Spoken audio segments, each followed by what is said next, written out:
Hey, what's up, y'all? This is Ashanti, FIFA the Win, back for another season, another NFL season on tap. As you wake up here for Labor Day, man, just beautiful weather here in Michigan, the great state of Michigan.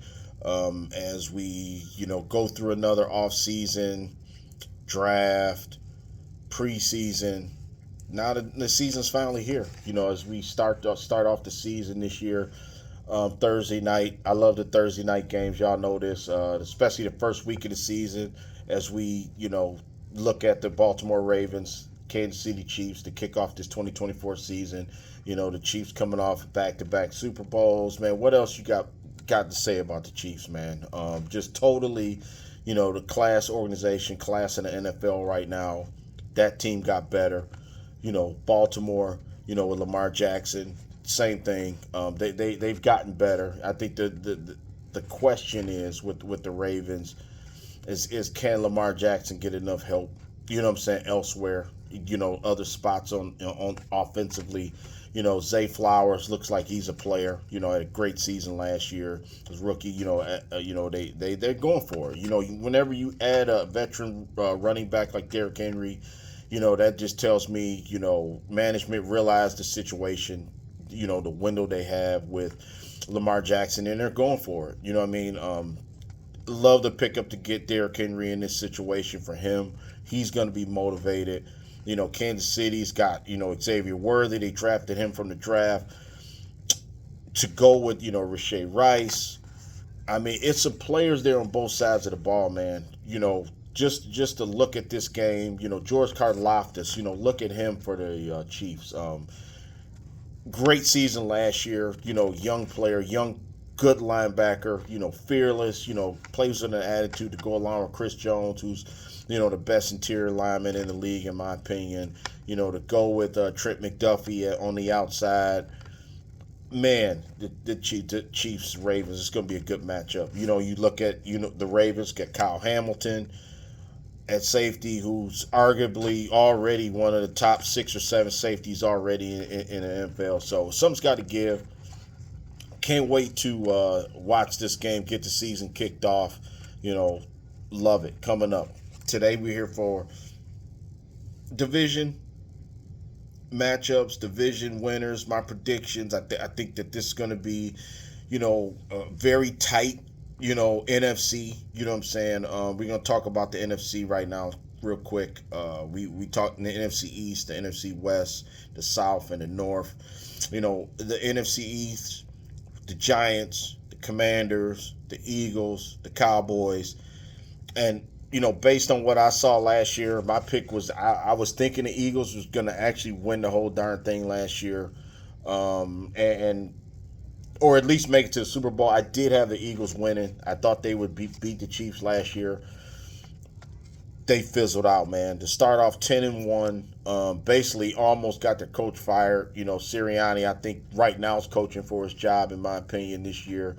I really do I liked what the Eagles have done. They went out in the draft, drafted Quinyon Mitchell, drafted Cooper DeJean in the draft.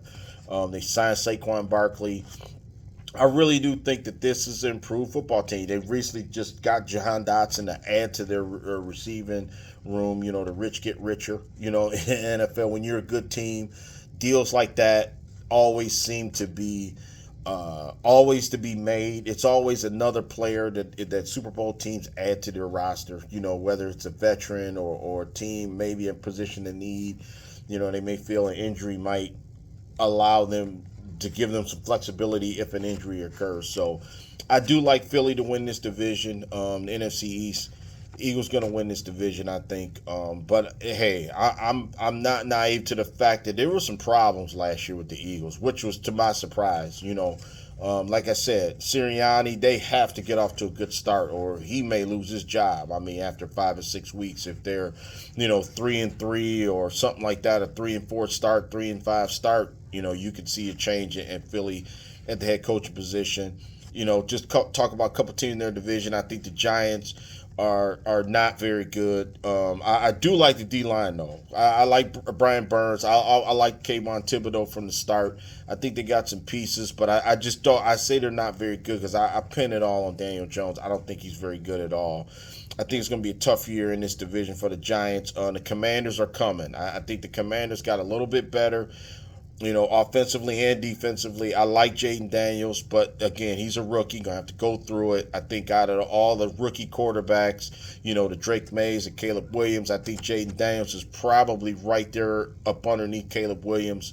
I like the Commanders. I don't think this is the year they make the playoffs, but I'm going with the Eagles to win this division. Like I said, the Dallas Cowboys, I do have the Cowboys making the playoffs. Much maligned.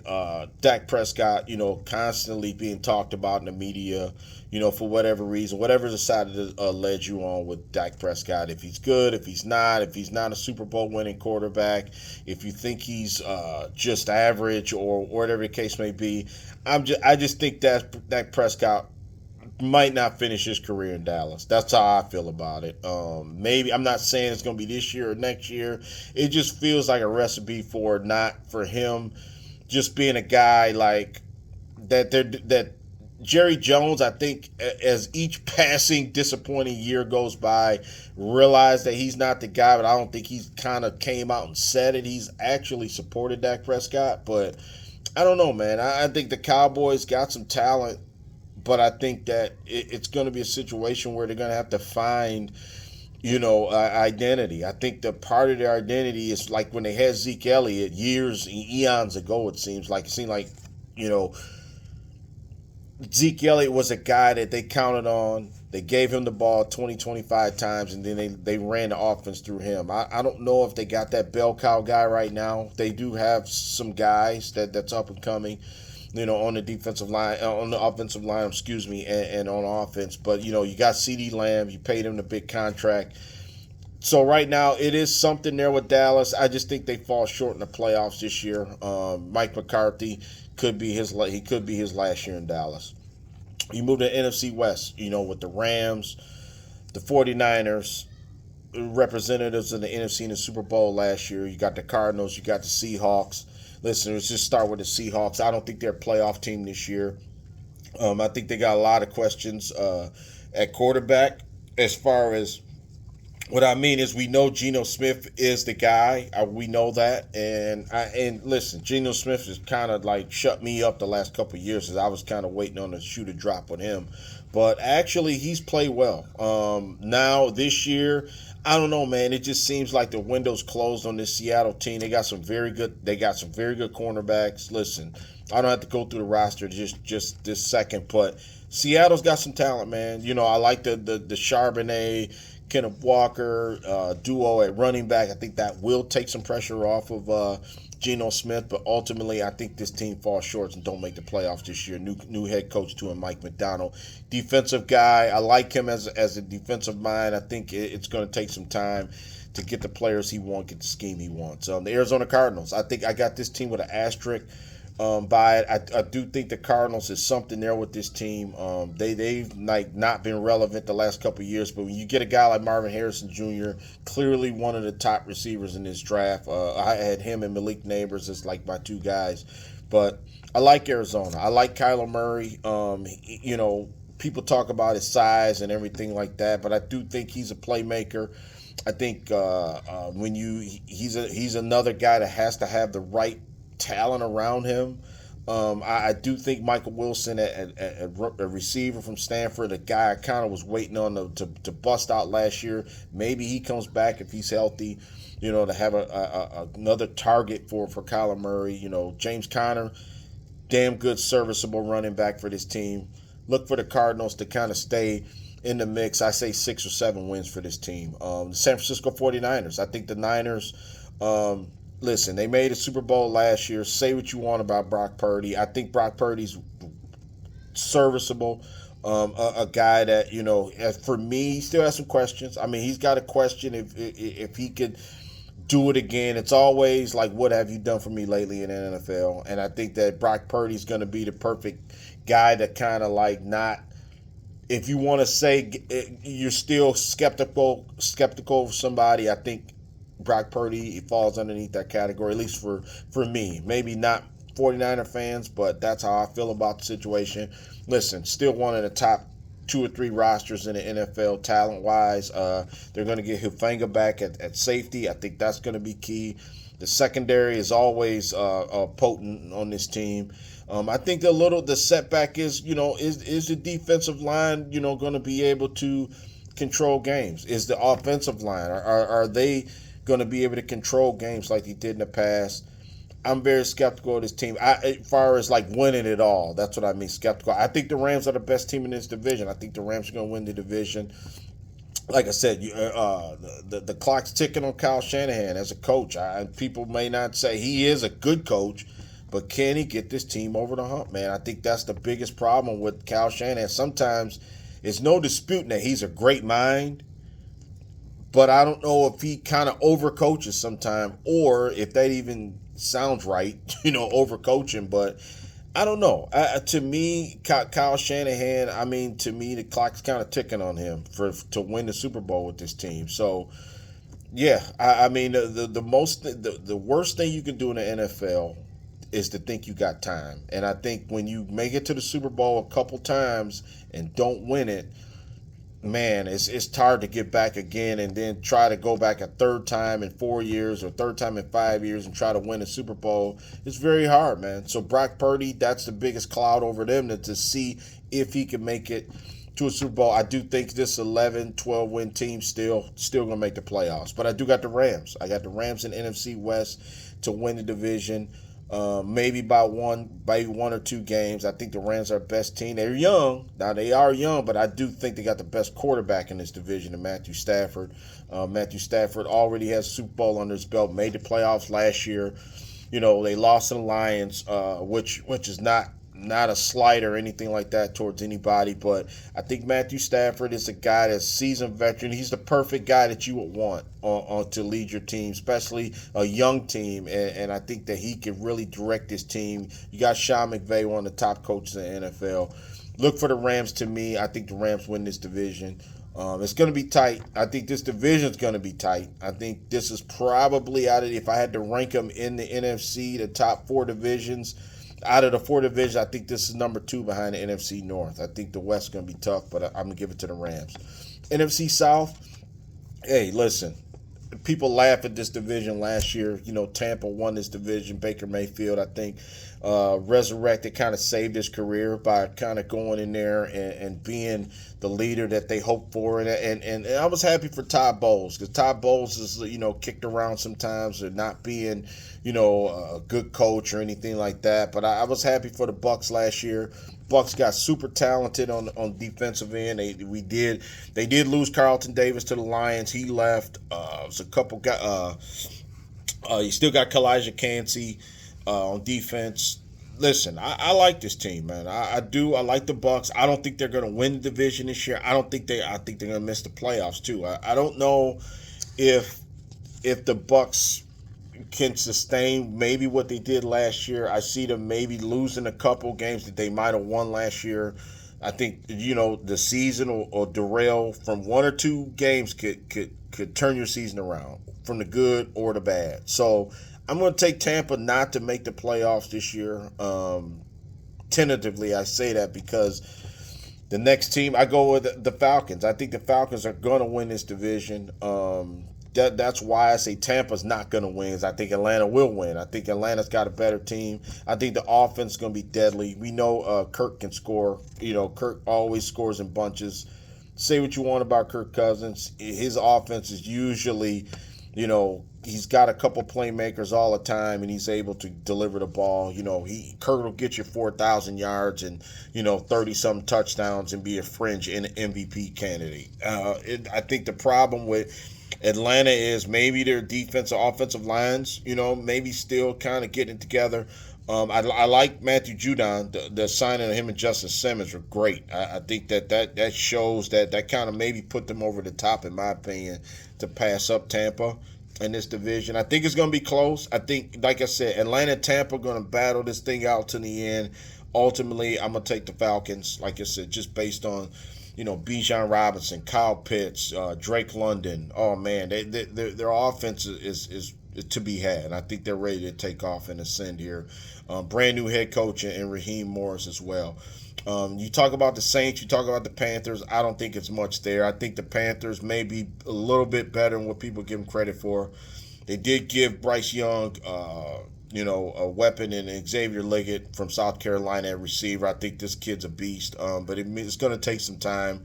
I think they got a lot of holes, especially on defense. I think defensively they got to answer some questions and see who's going to be here for the long haul, who's not. Another new head coach, I think Steve Canales, I think is their head coach. If I didn't pronounce it right, correct me. But I just think Carolina's a couple years away. Hopefully Bryce Young can have a real NFL team in front of him, at least on the offensive line, and he start to make some plays and get some confidence. So I think this year is just giving Bryce Young some confidence. I think that's what's going to be the goal this year for Carolina. So we'll see what happens there. And then the Saints. I think that Dennis Allen will be the first coach fired this year. I don't like the team at all. Derek Carr, I was one of Derek Carr's biggest supporters, man. And the Raiders, Raiders is kind of like my other team, and I like the Raiders. He was so disappointed with the Raiders. It just never materialized to me with Derek Carr. New Orleans is a mess, I think, just contractually, and I just believe that this is not a very good football team. I like Alvin Kamara. I think that he's a talented guy. I really do. I think that he's like on the wrong team right now. I think 8 or 10 teams would love to have Alvin Kamara and change their fortunes, but I just think it's going to be a long year for New Orleans and Carolina both. I see 5-6 wins tops for both those teams. And then lastly, we go to NFC North. I'm here in Michigan, Lions fan. I don't want to be too biased on the situation, so I know people are going to kill me in the comments, especially people that's not from here. But, I'm going to have to go with the Lions to win the division, but I'll talk about the other teams for a second because I think it's interesting. I think we're going to get 3 teams in the playoffs out of this division. NFC North, the Lions, the Packers, the Bears. I think the Bears, we start with them.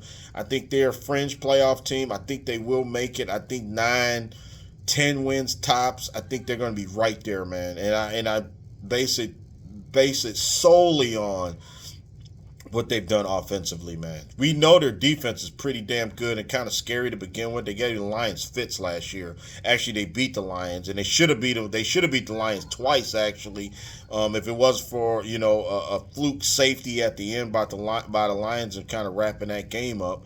I don't know. The Lions got trouble with Chicago for some reason. They've been a bad matchup for us for a couple of years, and Chicago didn't have a quarterback. So now you fast forward to now they drafted Caleb Williams first in the draft. Masterful trade proposal by their GM to get in that spot, to get Caleb Williams. I think it's going to pay off dividends for the franchise. Possibly a Super Bowl later on. I mean, not now, obviously, but I think people are going to be going back to this at that move and getting Caleb Williams and really saying how great of a move that was in the future. But fast forward to this year, I think the Bears are going to be tough. I really do. I think it's the offense to me. The defense is not even a question. We know that. But they drafted Darnell Wright on that offensive line last year. He's a beast on that offensive line. I think they do have another hole yet on that line, but I do like they have been making some changes. To get DeAndre Swift, add him to the fold with Rashawn Johnson and Herbert already. They got a good 3-headed monster at running back.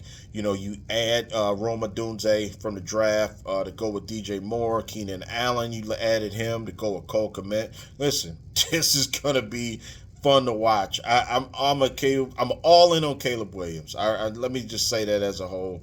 I'm all in. I think this team's going to be good, fun to watch. You mean to tell me this division with the Packers, the Lions, the Bears, the Vikings, first one to 30 points going to win every game, in my opinion, in this division. It's going to be must-see TV. Like the Bears, 10 wins is their ceiling, I think. I think they make the playoffs. The Green Bay Packers, listen, Packers are, if you're a Lions fan or you're a team or 49ers or the Rams or the Cowboys, listen, the Cowboys, they already know. They got that smoke last year with the Packers.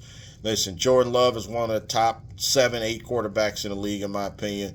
damn good thing by signing him, giving him the money he deserved. I think that Jordan Love, it wasn't too early to pull a trigger. These days, money talk with these guys, man, and I think the Packers got it right to show, they invest in you when they're confident that you could take them to the next level. I think it was a masterful move. I think they've always drafted well to begin with. Green Bay's got some players, man. They really do on defense. Rashawn Gary. They got Devontae Wyatt, a defensive lineman from Georgia that I like. They got Quay Walker, another versatile guy. The secondary. Listen, this is going to be, they got Darnell Savage. I think it's safety still from Maryland, a guy that I was kind of wanting the Lions to get. The offense is there. Jaden Reed, Christian Watson. Man, just the kid from I can't think of his name. The tight end that they got, Musgrave. Oh man, they got Jacobs at running back now to go with Aaron Jones. I think that's gonna be maybe the big problem, the elephant in the room with this team, because they lost A.J. Dillon for the season. Just recently in preseason. I think not having Aaron Jones and you switching him out with Jacobs.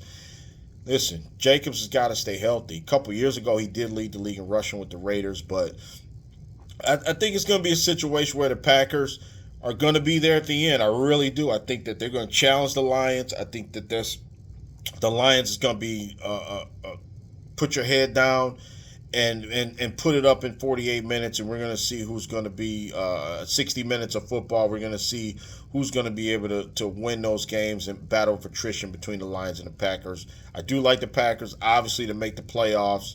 I see 10, 11 wins for the Packers.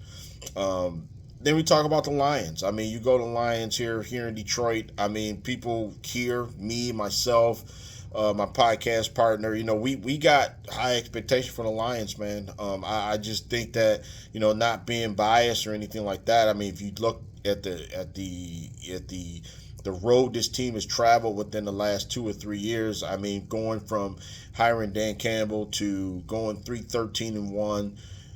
Finish off the second year of Dan Campbell's tenure at 9-8, winning that last playoff game. It felt like a playoff game in Green Bay, stopping Aaron Rodgers' era in Green Bay, knocking the Packers out of it on their home field in Lambeau Field. I think that moment, I think this organization changed. I think the perception of Jared Goff changed. I think the perception of the Lions not to being a doormat franchise change, and I really do believe that was the start of something special here in Detroit.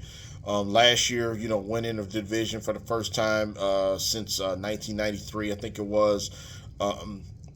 Listen, I think the Lions are talented as hell. I think that it's going to come down to the defense. Can Aiden Hutchinson get some help on the other side of this defensive line? If you look at the cornerback situation, trading up to get Terrion Arnold, drafting Enos Rakestraw from Missouri in their second pick. You signed Amik Robertson from the Raiders. You signed Carlton Davis from the Bucks. To already go with a Brian Branch guy who we know is a thumper, ready to just play ball right now. He'll play anybody, anywhere. Really love Brian Branch. I think he's going to drop the hammer down and solidify. I think he's going to be our Tyrann Mathieu that we've desperately needed the last couple of years on defense. You combine that with Kirby Joseph, Fetu Malifonwu. I mean, this team is loaded on defense now in the secondary. I think that's going to be a problem for other teams to kind of figure us out a little bit. And I think Aiden Hutchinson coming into another season, I look for him to give me 13, 14, 15 sacks this year. That's the next step with Aiden Hutchinson. Obviously, this team needs some help on the other side. A healthy James Houston, who made the roster. People was kind of saying James Houston may not make the team, but he showed otherwise. Did make the team. I think it's some talent there. Signing Marcus Davenport, a guy who's been with the Saints, kind of didn't do much last year with the Vikings, but he's always been a serviceable, adequate, defensive lineman. So let's see what Aaron Glenn can cook up and get and free him and give some help. DJ Reader on the defensive line. Listen, I was one of the biggest proponents to get somebody else in the interior, and I think that DJ Reader could be the guy, man. He's had injury issues, even started out injured here in Detroit, but I like DJ Reader. I think that he could be the guy that absolutely comes in and makes an impact right away. He's going to help Lee McNeil. He's going to help Aiden Hutchinson. Look out for the Lions on the defensive line. Then, lastly, it starts with Jared Goff. I think Jared Goff has got to elevate his game to be one of the top 5 quarterbacks in the league, man. If he's serious about talking Lions winning the Super Bowl, and I think Jared Goff has got all the resources, he's got all the tools, he's got everything around him to elevate his game, and Jameson Williams is going to help. Jameson Williams has just had a great, off season, preseason practices. The video, the tape that's out there, him just manning up on one-on-one cover. You can't guard him one-on-one. He's too fast. I think him just learning how to be an NFL receiver, the instincts to move the chains, to get to the soft spot, and then use his speed to just elevate his game and blow the top off the defense is going to be key. And I think that give the Lions credit coaching. I think that the coaching has showed that they've sticking with them. People already wanted them to move on from Jameson Williams last year, which I thought was a joke. And it just shows me that it should give all Lions fans confidence that this coaching staff is the right one, because they just don't throw players away in the garbage can. If the player doesn't want to play football, he ain't playing for Dan Campbell and this team. So you got to believe Jameson Williams wants to play football. So I'm excited about that. I think Jahmyr Gibbs is going to elevate into one of the top running backs in the league, especially with Ben Johnson and the other weapons we have around. I think Jahmyr Gibbs is going to take off this year. I'm looking at maybe 1,500 all-purpose yards and over 10 touchdowns. I think he's going to be great. And then this offensive line, you go from, you switch out Jonah Jackson, who went on to sign with the Rams, ironically, and when you sign Kevin Zeitler, for a 1-year deal. You didn't need to sign Kevin Zeitler for 5 years. You don't need that, so people don't have to be worried about the contract or anything. He's a veteran, wants to win a Super Bowl. Very, very, very productive. Now you put him on this offensive line with Penei Sewell, Taylor Decker, Graham Glasgow. I mean, you got something here in Detroit. So I'm looking at this being a strength. I think if you want to point to one weakness with this Lions team, is the third receiver. That's the elephant in the room. Everybody's been talking about it. They go out and sign Tim Patrick. You sign Allen Robinson, Allen Robinson kind of a journeyman, a shell of himself, which he was. Jacksonville, Chicago. They're trying to recapture something that maybe isn't there. We'll see. We'll see with Allen Robinson. But I do like that he's had some productive years, 10 seasons in NFL. He's played every game in 5 of those seasons. So, I mean, he is a professional, and I believe that maybe, just maybe, we can get something out of him. We'll see. Tim Patrick, I'm not expecting much because he's not healthy. So. And then you go with the Vikings. I mean, not to disrespect Minnesota fans. I know Minnesota fans are going to see this video and give me the middle finger. But because I've had some run-ins with Minnesota fans last year about us and them, and it's not, trust me, it's all in fun for NFL purposes. Trust me, we're just spectators on the side and just love football, man. So it's no disrespect. But I just don't think the Vikings are going to do anything, with Sam Darnold at quarterback. I think J.J. McCarthy, they did the right thing by having him as a starter, penciled to start, allegedly, but let's see. Justin Jefferson, actually that's my son's favorite player, and Justin Jefferson is a big-time receiver. I can see him being really frustrated this season. We'll see. I mean, hopefully they did get Aaron Jones from the Packers. Jordan Addison is a guy that I really like. Jordan Addison, he gave Lions fits last year. This is a team that's going to score some points, even with Sam Darnold at quarterback. I think their best option at quarterback may be the other kid from BYU. I can't think of his name, but maybe a little bit better throwing the ball wise. So we'll see. I mean, Minnesota, defensively, they got some talent on both sides of the ball. They really do. It's just, I don't know. I just don't believe in Sam Darnold. That's just the way I'm gonna say it. I just think that, yeah, of course they're gonna be in some games because they can score. I don't think they're gonna be like the worst team in the league, things like that. I just don't. I just think they're gonna be last in this division. But I do think, 6-7 games could be tops. You know what I'm saying? Maybe they make me eat my words, and trust me, I know Minnesota fans gonna see this and tell me about their feelings. So yeah, if I had to just update everything again, NFC East, I got the Eagles winning that division. NFC West, I got the Rams winning that division. NFC South, we're going with the Falcons. NFC North, we're going with the Lions. I do have three teams making it in the playoffs in the North, as well as the Cowboys in the playoff picture. So this V for the win. It's football season, y'all. The air just got a little bit crisper this morning. We're ready for it. First game, we're going Ravens, Chiefs, start the season. After that, Sunday night football, Lions, Rams. Peace.